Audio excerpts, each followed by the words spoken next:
Қайырлы күн баршаларыңызға. Қалайсыздар, амансыздар ма? Бүгінгі біздің жасайтын тағамымыз түскі асқа мен кішкене сорпа жасап көрсетейін деп жатырмын.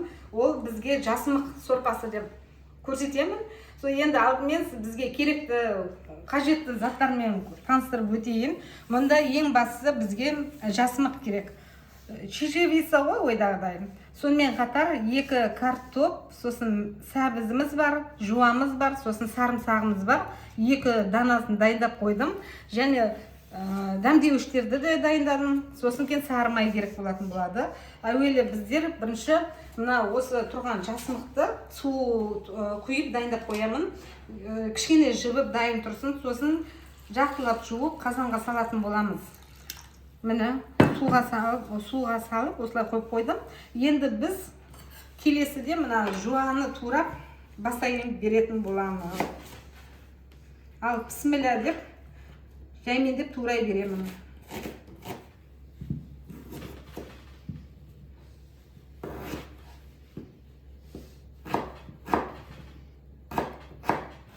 Сіздер қолыма қарамай қойыңыздар, қолымды жаңағы темір есікке қысып алып, енді видео түсіруге ыңғайсызданып жүрдім, бірақ енді онда тұрған еш нәрсе жоқ. Қолымды қысқаннан кейін кішкене тоқтап қалдым. Оған мән бермеңіздер. Барлығын ұсақтап турайсыздар. Өте дәмді сорпа болады. Өзім осы нені жасымық сорпасын жақсы көремін. Және балалар да, кішкентай балалар да жақсы көреді осы сорпаны. Сарымсағымызды былай қойып қоямыз. 2 картопымызды осы ыдысқа салып жанына қоя береміз.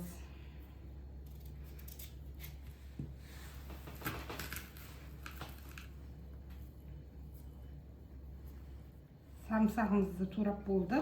Енді қазір қазанға майымызды құйып, қуырып көрсететін боламын. Міне қазанымызды қойдық. Енді майымызды құямыз.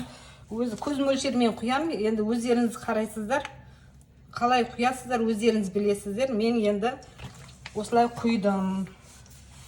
Одан кейін барып, қазір қыссын кішкене. Қысып болғаннан кейін пиязын саламыз. Одан кейін сарымсағымызды солай рет-ретімен салып көрсететін боламыз. Бісміллә деп мына пиязымызды саламыз. Майымыз қызды, енді пиязымызды саламыз. Әбден қызарғанша қуырамыз. Содан кейін барып сарымсағымызды, жаңағы сәбізімізді саламыз. Етсіз пісетін сорпа. Өте дәмді.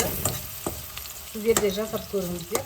Енді мынау негізі жағы сарымсағымыз. Осыны қосамыз. Қосып болып, бұны да бір жақсылап араластырып жібереміз. Негізі сорпа дәмді болу үшін жаңа жерден көп қозғау керек та қазанда.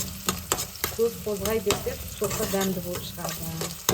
Енді бұл да енді жаймен қуырыла берсін. Қазір мен сәбізіммен картопымды сала берем. Сәбізімді, картопымды алып келдім. Енді осының бәрін қосып сала берем. Жылдам тез дайындау үшін. Енді қақпағын жауып қойып, осы кішкене бір 5 минутта қуырамыз. Міне достар, жасымықты жудым. Жаңа жерден осылай араластырып көрдіңіздер ғой. Енді осы суды қазір төгіп, тағы да бір жақтылап жуып аламыз. Әбден 2-3 қайтара жуамыз. Содан кейін барып тазарғаннан кейін қазанға су құйып болғаннан кейін осы жасымығымызды салатын боламыз. Бұлар енді жаңағы дәмдеуіштерді қосатын боламыз. Міне қазан қақпағын ашып қуырылып жатыр. Енді дәмдеуіштерді қосып, міне ішінде бәрі бар. Енді үйлеріңізде қандай дәмдеуіш бар, соны қоссаңыздар болады. Енді мен тағы да қосайын деп жатырмын, паприка қосайын деп жатырмын.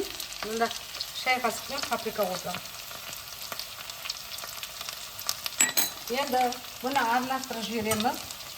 Одан кейін барып тұзын артынан саламыз. Алдымен дәмдеуіштермен араластырып дәмін кіргізіп аламыз. Енді үстінде мына мені әбден жуып алып келдім. Жасымықты.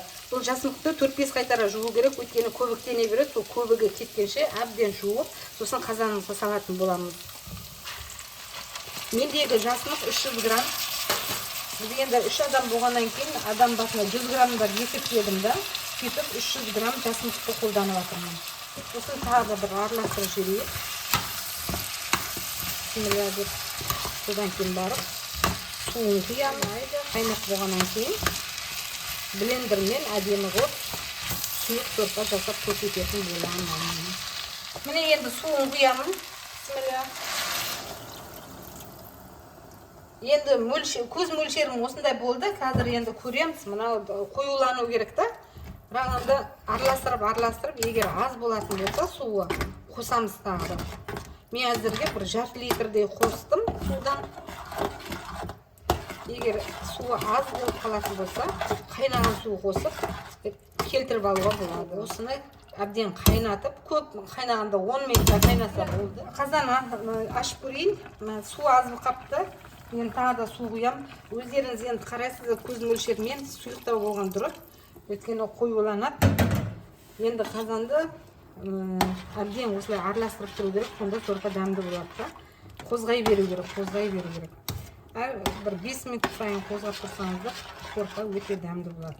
Қазір бір тағы да қайнасын, содан кейін тұзын қосып көрсететін боламын.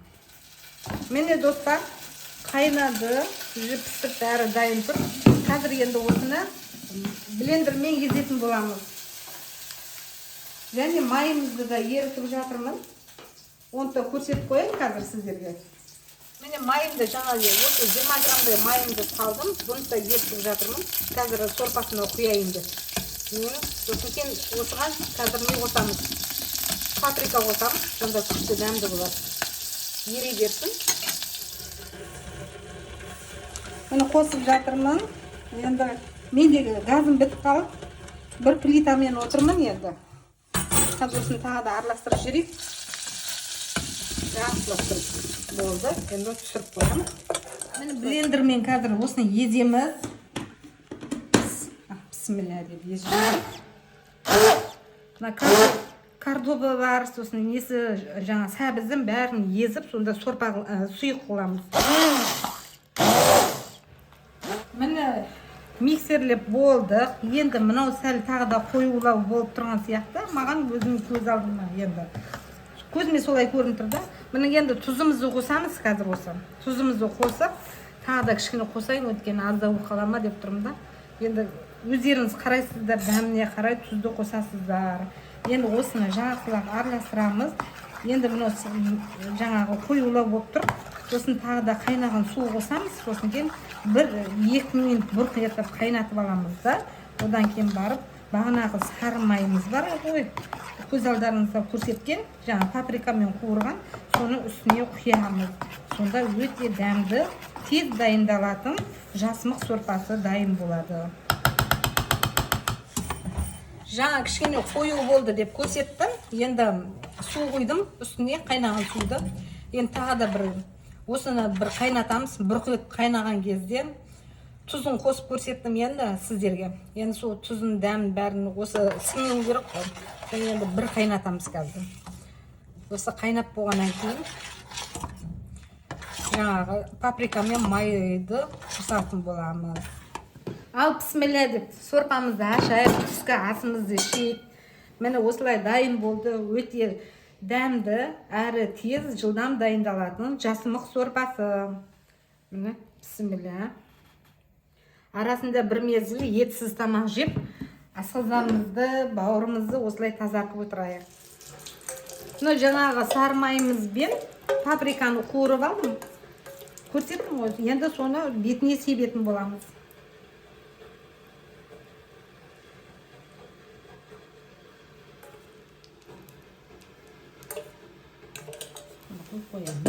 Енді үйде кішкене укроп қалған екен, соны қосып қояйын.